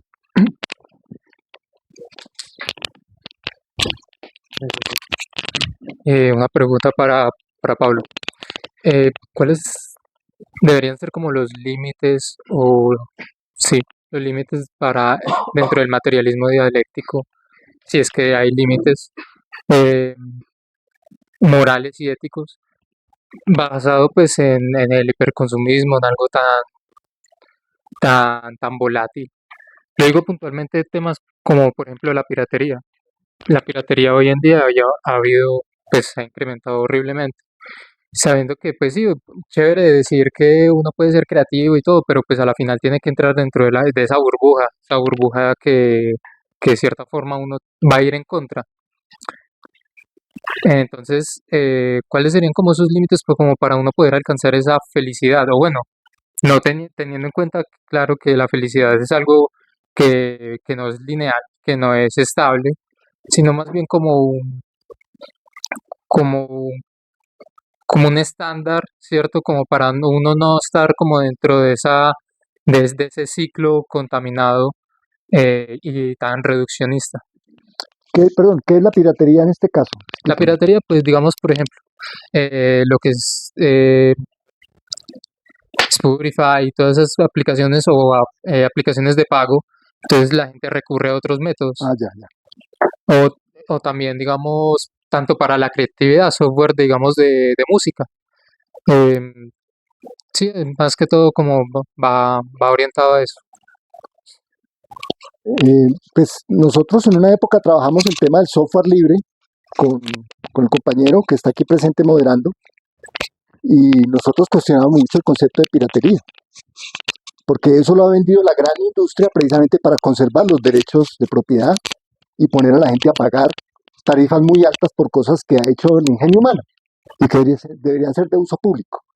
De hecho, el software libre es parte de ese programa nuestro, que la gente debería usar el software libre, que debe ser gratuito y al alcance de todos. Entonces, mire cómo internalizamos conceptos que son los que el mismo sistema quiere que nosotros defendamos. El concepto de piratería para nosotros ahí estaría cuestionado. No sé si usted quiere decir algo al respecto. Algo corto, porque como dice Pablo, internalizamos cosas y los tomamos como naturales, pero de verdad vamos a comparar, copiar una película o una canción con piratería. O sea, entendemos que es piratería y sin embargo hemos aceptado ese término. Estamos equiparando un acto en el que una persona le da una película que le gustó a otra persona con el acto de atacar barcos, de asesinar, de robar. No es lo mismo. Y sin embargo nos introducen ese lenguaje, nos lo introducen allí. La discusión es larga y es algo complicada, pero hay que cuestionarse hasta qué punto la cultura también es algo como patrimonio de la gente. Compartir la música, las películas, hasta qué punto de verdad es algo tan grave que se comparta con cierta libertad. Y esos movimientos de piratería se vuelven movimientos de resistencia también, cuando se monopoliza. Por ejemplo, hay un caso muy común y que pasa en la academia. Las publicaciones están restringidas y están detrás de muros de pago. Si usted quiere acceder a una publicación y no puede, Tal vez la universidad tenga algo, tal vez no, no siempre es posible. Y hay gente que dice, no, venga, y vamos a implementar una forma de que los artículos estén disponibles en Internet. Y hay inclusive científicos que están de acuerdo con eso y envían a esas plataformas versiones personales de los artículos y están apoyando que venga, ¿cómo así que no van a permitir que la gente acceda a este conocimiento? Y realmente, ¿quién se lucra allí? Porque nos meten la idea de que es el artista, que hay que pesar, y en realidad los que se están lucrando allí más son los intermediarios, las grandes casas editoriales, las plataformas, y quien más se lucra de Spotify no son los artistas, en su gran mayoría, excepto los... Entonces, también hay que cambiar ciertos términos y cuestionar eso en lo que se refiere a piratería. Yo creo que hay una cosa cortica ahí. Y es como mucha gente, o sea, yo entiendo lo que él plantea en los términos también de quien tiene la creatividad y quién es el artista, pues, o sea, también cómo sobrevive o cómo subsiste, en esos términos. Pero mucha gente, por ejemplo, hace esto, escribe textos y dice, eh, se puede copiar siempre y cuando reconozcan quién fue el autor, quién lo hizo, o esta canción, cántela, difúndala, reconozca el mérito, la escribí yo, la compuse yo. Eso, por ejemplo, es diferente, ¿sí? Yo quiero, Daniela, ¿me gusta esto? eh, algo también que como que agudiza esa contradicción es, aparte de que ahora las condiciones materiales actuales no ofrecen grandes posibilidades de ser felices, algo también es que la idea contemporánea de felicidad es completamente alienante porque incluso ya hay una industria de la felicidad, de autoayuda, de todos estos contenidos y cosas que nos prometen la felicidad em, con un fin comercial claramente. Es completamente alienante en el sentido en que no solo usted es infeliz, sino que es responsable de su felicidad, entonces tiene que ser feliz todo el tiempo. Hay una exigencia social por ser feliz y se alcanza mediante el éxito, mediante el consumo, mediante la autoexplotación, mediante un montón de mecanismos que lo que hacen es darle todo el peso de la culpabilidad al individuo y precisamente eso lo que hace es individuos completamente o personas completamente desoladas y desesperanzadas genera muchísima frustración precisamente eso, porque la idea de felicidad que se vende actualmente es el deseo inalcanzable. Entonces alcanzo algo, inmediatamente tengo que buscar otra cosa y como lo que le alimenta es la imaginación, eso no tiene dónde acabar y la frustración siempre va a ser infinita y es precisamente a lo que lleva al consumo, a la idea del éxito, a la idea de pensar en mí mismo porque el otro está compitiendo directamente conmigo, la supervivencia. Entonces esas condiciones, tras de que las condiciones materiales no son las adecuadas, pues ahora lo complementan con esta idea de felicidad irrealizable que debemos cumplir y que nos meten en ese caminito. Ahí entraría Epicuro, que sería muy pertinente en el sentido de que la felicidad o el gozo lo alimente la necesidad y no la imaginación, porque de lo contrario vamos a ser infelices todo el tiempo. Ahí sería importante como profundizar en qué aspectos Epicuro contrapuso esta idea que no es contemporánea, aunque se pensara que viene, los griegos lo han pensado hace mucho tiempo, sobre qué aspectos o qué tipo de deseos son los que deben guiar la felicidad. Sí, este autor, pues no es el libro que voy a recomendar, pero es de este autor, Estanislao Zuleta. Tiene un ensayo muy famoso, yo lo he recomendado mucho, que llama El elogio de la dificultad. Les recomiendo mucho que lo bajen de internet, se consigue facilísimo, es corto y es muy interesante en relación a lo que usted está diciendo. Deseamos mal, es lo que dice Estanislao ahí. En el caso, por ejemplo, del elogio de la dificultad, deseamos un mundo sin problemas, sin contradicciones, sin grandes desafíos, sin esfuerzos. La sociedad de consumo nos ha vendido una imagen de que solamente placidez, solamente disfrute, todo tiene que ser gozoso. Y no, la vida tiene los dos aspectos. Y tenemos que entender que el uno está directamente relacionado con el otro. Es decir, el esfuerzo es fuente de felicidad.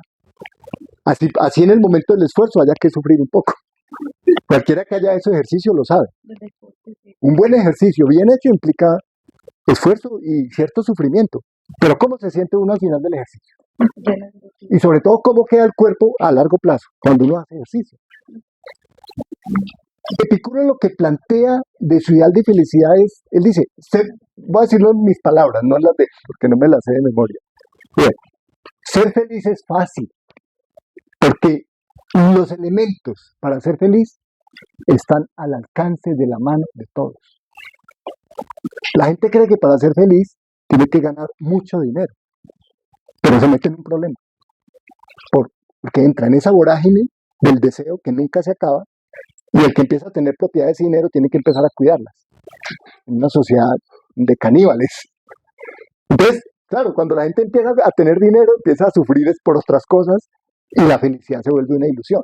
En cambio, el que vive sencillo, el que vive con lo que necesita, con lo que está al alcance de su mano, es capaz de ser mucho más feliz con lo que necesita.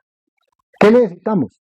Un poco de buena alimentación, una casa relativamente confortable, un nivel de conocimiento asequible a nuestras necesidades y deseos.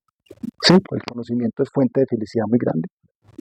Si tenemos vocación para el arte y la cultura, expresarla, compartirla y asumir proyectos en conjunto con otros, meternos en proyectos con otros. Es que no nos dejemos aislar, no creamos que la vida solamente es ir a una empresa, trabajar todo el mes y que nos paguen y encerrarnos en un apartamento. Mire, yo en estos días decía, un multifamiliar hoy en una gran ciudad, en una megaciudad, un gran multifamiliar puede tener más habitantes que un pequeño municipio de la época vieja. Es más, actual. Si ustedes van a Balboa, Risaralda, ¿cuántos habitantes puede tener Balboa? 3.000. Pero si usted suma Ciudad Salitre en Bogotá, perfectamente Ciudad Salitre puede tener 20 o 30.000 habitantes. ¿Se conoce la gente de Ciudad Salitre? ¿Conversa? Es más, en un apartamento que está puerta a puerta, este aquí y este acá, ni el de aquí no sabe qué pasa acá, ni el de acá sabe qué pasa acá. No se tiende un solo lazo de solidaridad. Lo que hay es al contrario, animadversión, hostilidad, conflicto. ¿Por qué? Eso debemos que preguntar. Entonces mire que la felicidad no está tan lejos en el sentido de que yo puedo de alguna manera elegir vivir en ciertas partes y asociarme con otros para hacer cosas conjuntas. No es tan difícil. Nosotros en La Corriente somos un ejemplo de eso. ¿Qué es La Corriente? Un grupo de compañeros y amigos que se propuso difundir la ciencia a la gente. Nadie nos paga, no somos una ONG, no recibimos dinero de absolutamente nadie. Todo lo hacemos por la camaradería y la confraternidad entre nosotros. Y la verdad, pues yo soy feliz. En eso soy feliz. Me gusta estudiar, me gusta compartir, me gusta debatir. Siento que también estoy cumpliendo una función social. No es tan difícil. Dale. Le había pedido la palabra.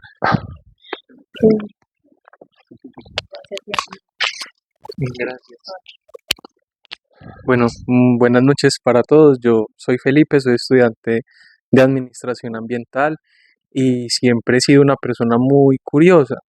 Digamos que tengo unas bases avanzadas en términos contables, administrativos, económicos y digamos que por eso estoy acá, ¿cierto? Para escuchar otro punto de vista y otra percepción. Me parece muy interesante cuando mencionamos la palabra cultura, porque considero que la cultura en nuestro mundo académico y en nuestras instituciones académicas está relacionada básicamente con un baile, con una canción, con un vestido, pero nunca como ese conjunto de actividades racionales que hacemos nosotros en masa y que finalmente terminan condicionando el ambiente o el espacio que habitamos y que habitaremos. La economía toca un tema muy importante, un señor llamado Karl Marx toca un tema muy importante y es referente al materialismo dialéctico, que es esa manera como nosotros, como personas, nos relacionamos con las cosas. Algo muy curioso que he analizado estos últimos tiempos que he estado estudiando bibliografías y he hecho líneas de tiempo para analizar ciertos fenómenos sociales, históricos, culturales. eh, bueno, me he dado cuenta de que desde el siglo XVIII la gran mayoría de pensantes que influyeron y que movieron a las masas eran personas que estaban muy relacionadas con el pesimismo, muy relacionadas como con cosas negativas, como luego de haber venido de un renacimiento, ¿cierto? De esa iluminación del siglo XVII. Entonces llega Marx en el siglo XIX, ¿cierto? E inmerso completamente en esa industrialización, ¿cierto? Esa masificación de las cosas y llega y dice, venga, pero es que yo creo que nosotros nos estamos equivocando. Es más, yo creo que nosotros ya estamos equivocados, porque si seguimos de esta misma manera, realmente nos vamos a destruir como especie.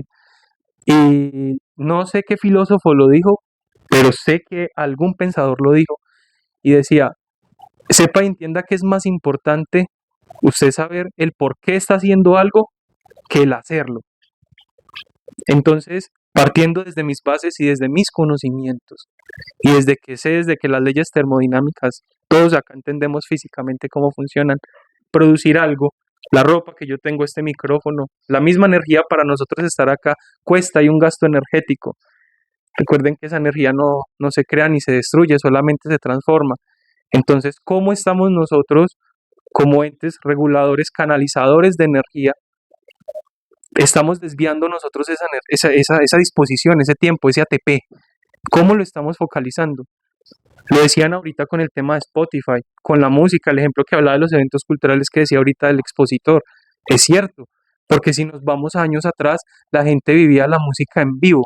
En el Parque Guadalupe Zapata la gente vive en vivo. La música es en vivo y nada de Spotify, nada de esas cosas, ni siquiera pagar un descorche de licor, nada. La misma gente es su economía circular y es partícipe y es activa y determina su cultura.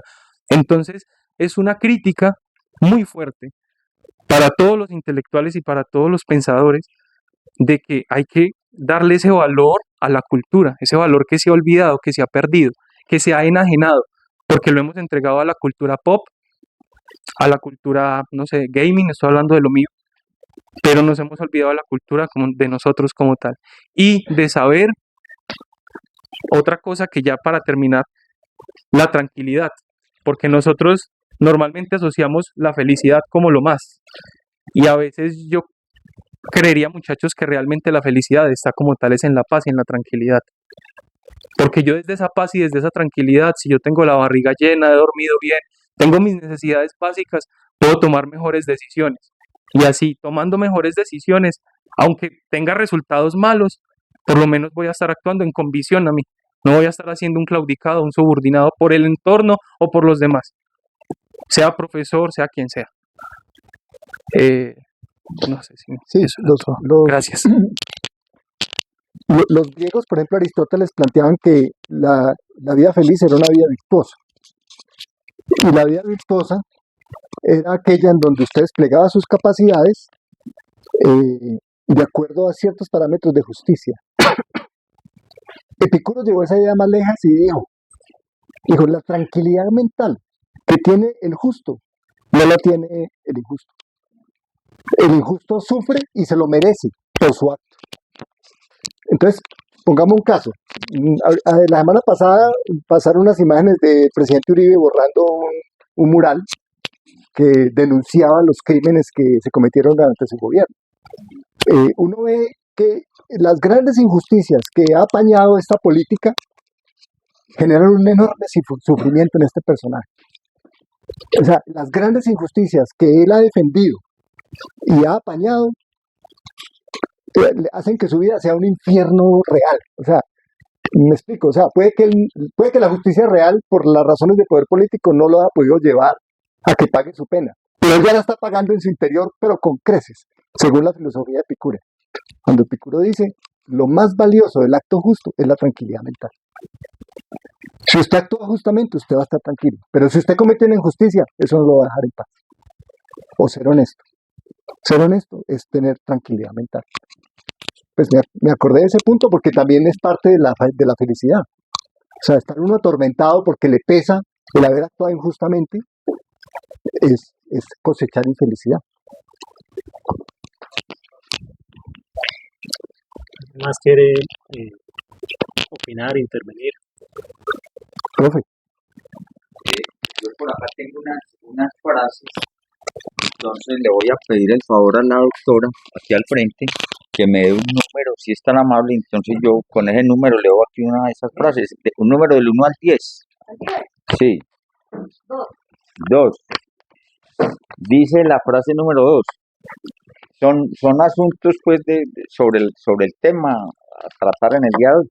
Dice acá, la felicidad se alcanza cuando lo que uno piensa, lo que uno dice y lo que uno hace están en armonía. Es una frase de Mahatma Gandhi. Otro número, ¿quién quiere decir otro número? A ver, Mona, otro número. 4.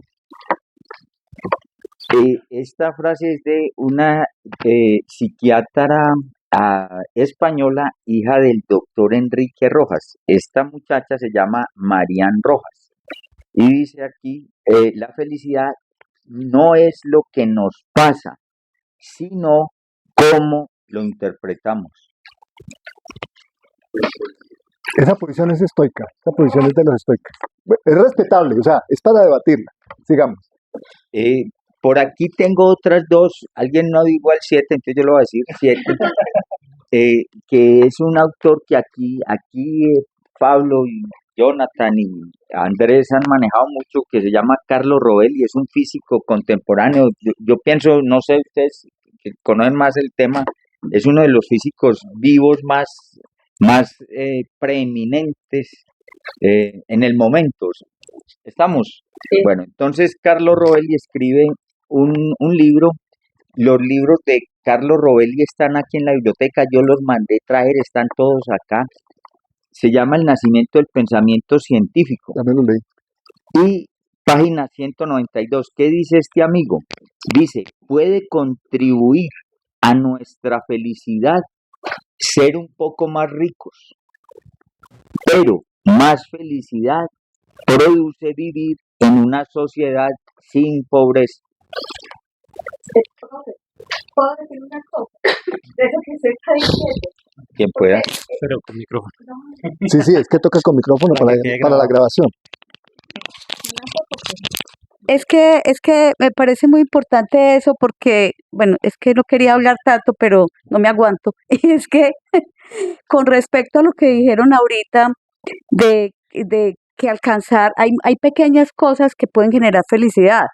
Y entonces en los barrios donde hay dificultades o la misma foto que usted puso ahí de la pintura de los afros. Pero eso me generó cierta como rayita en la cabeza porque puede quedar una idea de resignación. Y entonces esa frase me parece muy importante porque yo pensaba, ahorita cuando mostraron esas cosas, yo dije, bueno, nos puede generar mucha felicidad ir a Cristalina, la que va a San José, o el río Tun. Es hermoso, es hermoso.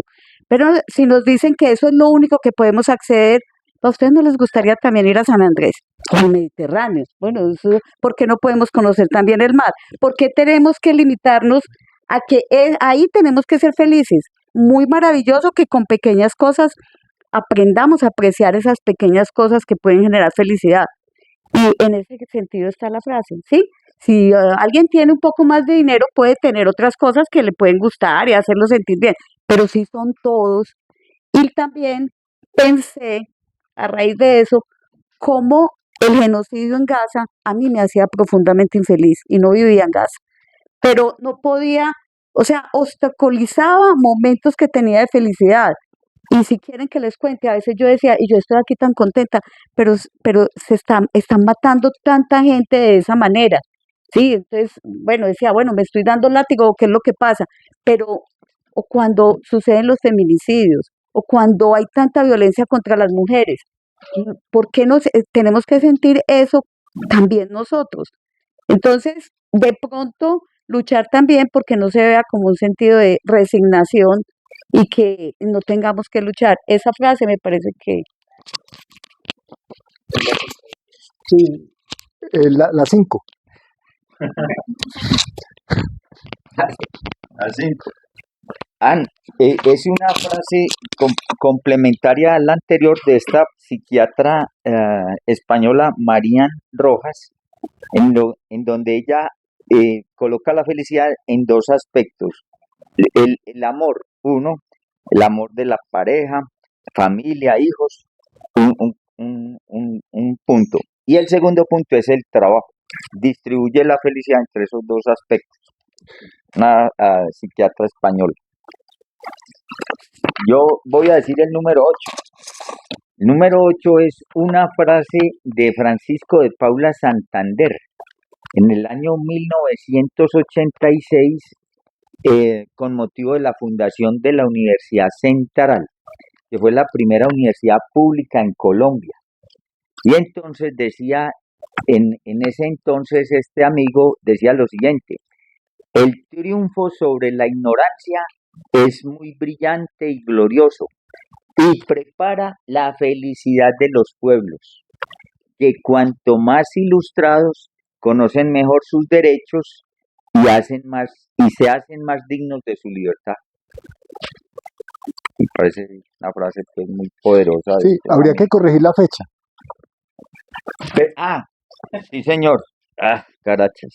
1886, ¿no? No, tampoco. Me disculpan el lápiz. Tampoco fue el 86, porque... No. Sí, la fecha, sí, perdón. Aquí tengo mal la fecha, no. Sí, tienes razón, Pablo. Listo, tranquilo. Primer presidente de Colombia.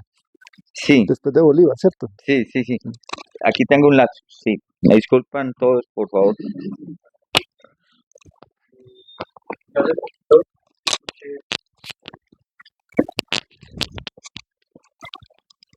Gracias. Hace poco escuché por parte del canal en YouTube de BBVA que llevan expertos a hablar de ciertos temas, de un psiquiatra español que decía que él no estaba de acuerdo con que dijeran que la depresión era o sea, con que redujéramos la definición de depresión a solamente una escasez o una falta de un neurotransmisor o de un químico, que para él eso era algo completamente reduccionista. Claro. Decía, como lo decía ahorita el expositor, tanto la felicidad como la depresión o bueno, como la tristeza, hay que recordar que son un conjunto de variables que pues van a incidir de acuerdo a la personalidad. Pero también volviendo al amor, que pues la verdad para mí el amor no está relacionado con la felicidad, sino con la tranquilidad y con la paz.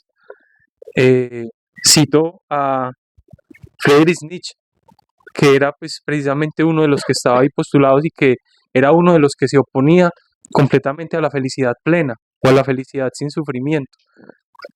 Y dice, una vez tomada una decisión, hay que cerrar los oídos a los mejores argumentos en contrario. Este es el indicio de un carácter fuerte. En ocasiones hay que hacer triunfar la propia voluntad hasta la estupidez. O sea que esta frase precisamente enaltece esa contradicción o ese amor por el error. Yo creo que una manera o algo que me quiero llevar y que también quiero compartir, hablando nuevamente de Nietzsche, es que la felicidad nunca va a estar ajena del dolor y del sufrimiento. Nunca. Si recordamos la imagen del yin y el yang, que es muy bonita, ¿cierto? Que se utiliza para la imagen, esos ciertos contrastes de blanco y negro, van a ver que dentro de ese blanco hay un puntito negro y entre todo ese negro hay un puntito blanco. Siempre el bien va a estar dentro del mal y nosotros no podemos como encasillar la vida como buena o mala. Hay que recordar que el mundo es hostil, que el universo como tal es contradictorio, que inclusive hasta bioquímicamente ocurren procesos que en la misma medicina dice esto es absurdo. Pero como decía Camus, la mera búsqueda del sentido ya genera el propio sentido. Entonces es amar esa duda, amar el sufrimiento, amar todo ese tipo de proceso que duele y que cuesta, como parte inherente completamente de la felicidad. Eso creería yo que era lo que quería decir Nietzsche. Sí, lo complicado es cuando se cae en la unilateralidad filosófica, porque el reconocimiento del juego de contrarios es fundamental. Ahora, es muy fácil decir que tristeza y felicidad van juntos. Eso es fácil decir y tal. La pregunta es cuándo y en qué momento y en qué circunstancias. Hay momentos para la tristeza y hay situaciones para la felicidad. No es que estén, es decir, ese punto blanco dentro del negro puede estropear tu felicidad o puede elevar tu tristeza, puede, digámoslo así, embellecer tu tristeza. O sea, cuando hay que definirse por un contrario, en ese sentido la frase de Nietzsche es buena. Pero lo que es malo es la unilateralidad. Me explico. Yo no necesitaría empecinarme en un proyecto, una vez tomado una decisión, a cualquier crítica en el momento en que el proyecto se está desarrollando. Yo estaría atento a lo que me dijera, porque todavía es susceptible de corregir, sin que por eso mengue mi voluntad. Sí, entonces cuando usted cae en la unilateralidad, ahí hay un problema. Porque entonces cae en la estupidez, como él dice. Entonces está vanagloriando la estupidez. Y como dijo Carlos Marx, la estupidez nunca ayuda a nadie. Bueno, entonces vamos terminando. Sí, yo quería hacer un comentario y sí, de los últimos porque ya quedan pocos minutos para las 7:30. Del tema que presentó Pablo, me parece que algo es de mucha importancia y es que no es tan fácil definir una idea única de felicidad. Inclusive creo que Andrés la definió un poco en términos también personales. La felicidad tiene mucho que ver también con lo que uno quiere, puede o desea. ¿Y por qué digo esto?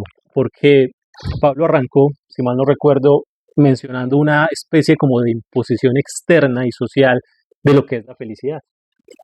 La semana pasada yo vi una publicación en redes sociales que me recordó, era un estudio que de hace algunos años que hablaba sobre lo que los jóvenes querían en las diferentes regiones del planeta, el sueño de lo que querían ser.